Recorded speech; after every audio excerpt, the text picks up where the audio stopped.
See, I think the ball got really soft and it stopped swinging a little bit for the fast bowlers as well.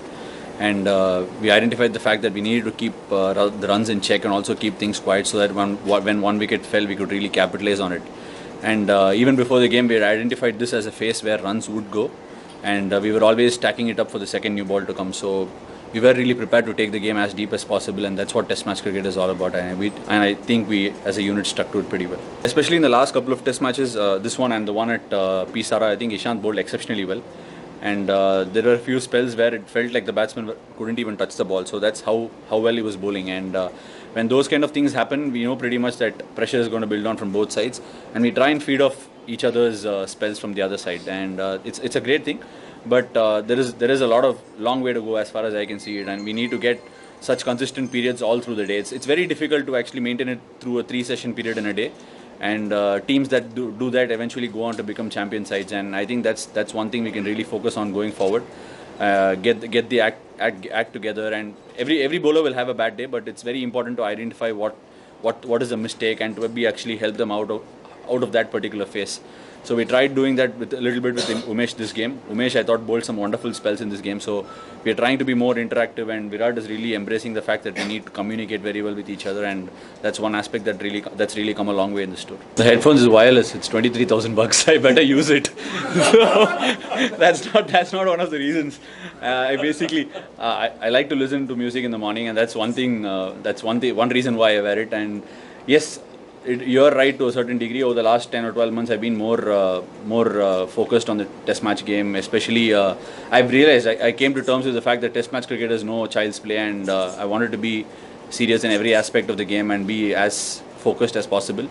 And it's definitely fetching results for now. But tomorrow I could go a little racket and try different things as well. Before the series, I didn't focus on anything like that. I was just looking to be as at the best rhythm that I could be. Every day of this particular series, I wanted to be in that particular rhythm that I was in Gaul on the first day. The rhythm was one thing that I wanted to get in all through the series, and fortunately enough, every game I had a spell where I got into the perfect rhythm. And apart from that, to think about other people, I never really did that. But I thought Herat bowled that wonderful spell in Gaul, which I wanted to replicate elsewhere, and to a certain degree, I thought I did that at Pisara. And Bajiba was sitting on the sidelines. But I must say his energy around the team was wonderful, and he actually contributed every bit in the games and in the team strategy as well. So I think in overall hindsight, I think it really helped rather than actually impairing me.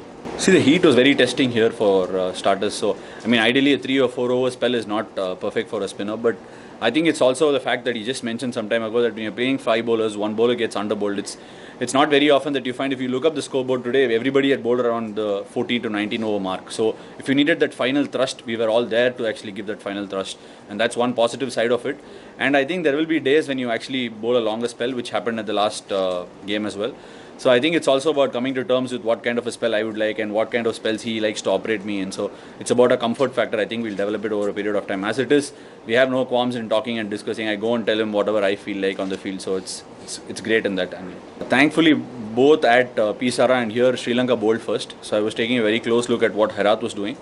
He was basically building his spell deep into the 20th over for a spinner. He was just biding his time, keeping the run rate down, keeping the run rate in check, and that's what he did. There is a mild difference between me and Herat. Herat doesn't get as much as bounce I do, so I do go for a few more runs than he does. So, but I was looking to replicate what he did, try and keep it within the stump line, the channel lines, and try and see if I could extract one odd ball to bounce, which I was perfectly capable of. So from those angles, I was looking to actually push myself to another limit, saying, okay, if I had done that there, I should be able to do a fair enough job for the fast bowlers, be a good foil for them in the first innings.